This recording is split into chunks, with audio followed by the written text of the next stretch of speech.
Chairman, thank you for giving me this. I am calling Sri A.Bimol Akoijam to please speak. Thank you for this time.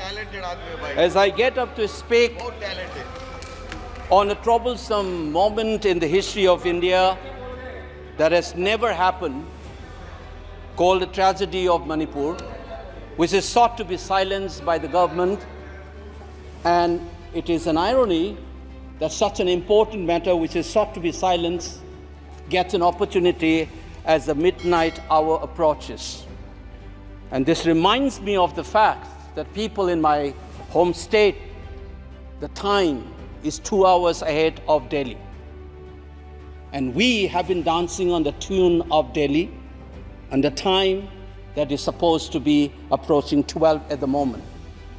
People like Janu Barua and others have demanded for years that Northeast should have a separate time zone. Only then you will be able to live with dignity and a sense of well-being.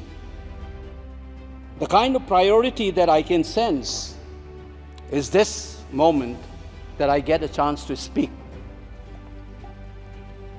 Mr. Speaker, sir, Mr. Chairman, I'm drawing your attention to the absence of Manipur in the President's address.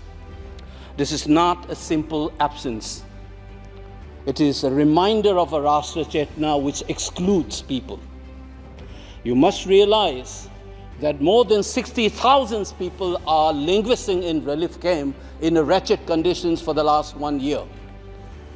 If anybody is read partition of this subcontinent, which I have done, I was associated with a research project. We have interviewed more than 1,500 survivors of partition of 1947, and you are witnessing the same thing.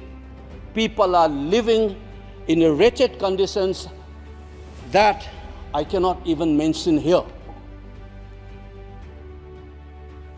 60,000 people homeless is not a joke. 200 plus people died.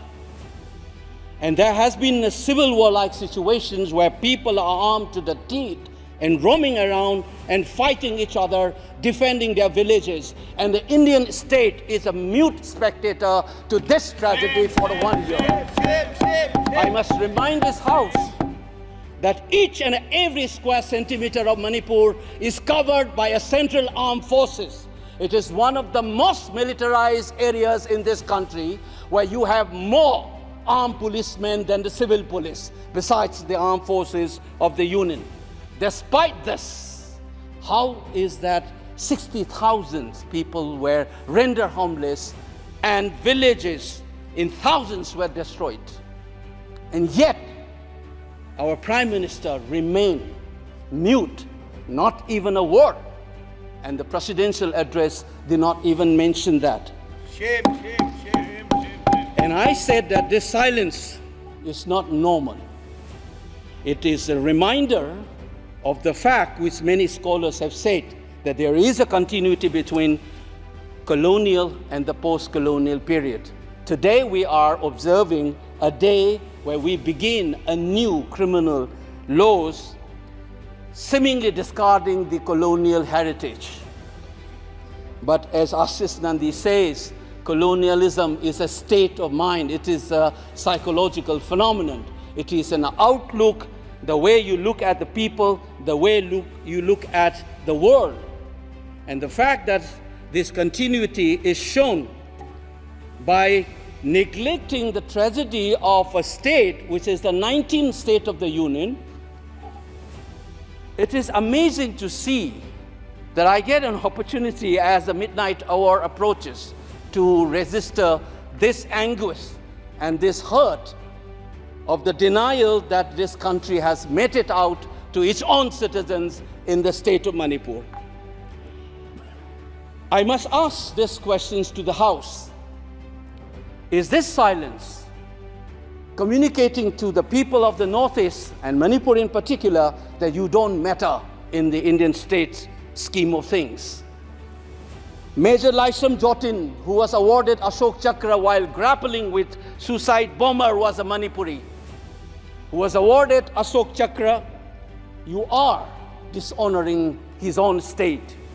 Major Ngangom Joy Datta, who was awarded Veer Chakra while fighting for this country and doing his duty as a part of the peacekeeping force in Sri Lanka in 1987, you are dishonoring this man. You are dishonoring the likes of the youths who hold the tricolor in international platforms. The likes of Mary Kom, Sarita Kunjarani, and Mirabai Chanu. You are saying that you don't matter in this country. Your state doesn't matter in this country. You are also saying that the likes of Ratan Tiam, the icon of the culture of this country, Harivansham Sharma, don't matter in this country. If you have an iota of concern for this state, there would not have been a silence. There would not have been a silence in this house, nor in the presidential address. This must be registered. Please raise your point of order. If you wanted to doubt the nationality and the nationalism of the people of that state, you must realize that these people have fought for the country. These people have brought Lural to this country. Please remember this. And that is what the silence means. 1 second. And I am telling you this. Mary Kom को हमने member of parliament बनाया, Bharatiya Janata party ने member of parliament बनाया। हमने कैसे नहीं इज्जत दी मणिपुर को स्पोर्ट्स यूनिवर्सिटी दिया। और आपसा जो है, मैं एक ऐसा आदमी हूं कि मेरे मामा को मणिपुर में गोली लगी, वो सीआरपीएफ के डीआईजी थे, इनको शहीद नहीं पता है। और 1956 में पहला आपसा मणिपुर में लगा, और 1956 से आज तक कांग्रेस के कारण मणिपुर की यह स्थिति है। 5 years after independence, can you negate this fact? We are talking about the inclusion of the Northeast history after 75 years. That's a classic exclusion. India was an anthropological subject, not a historical subject in the eyes of the colonial forces. And today, the Northeast remains outside of the history of the Indian history textbook. That is why you treat them as the other. And that's the silence. And the silence on the Manipur tragedy is not unique. It is a reflection of this general continuity of the colonial in the post-colonial. It is sad to see a nationalist party like the BJP will feel comfortable with this silence on the tragedy of Manipur. Keep your hands on your heart and think about the 60,000 people who are linguistic in relief camps. And those mothers, those widows, think of them. And then you talk about nationalism. Point is made. He made Only his point. then we will understand what this tragedy means.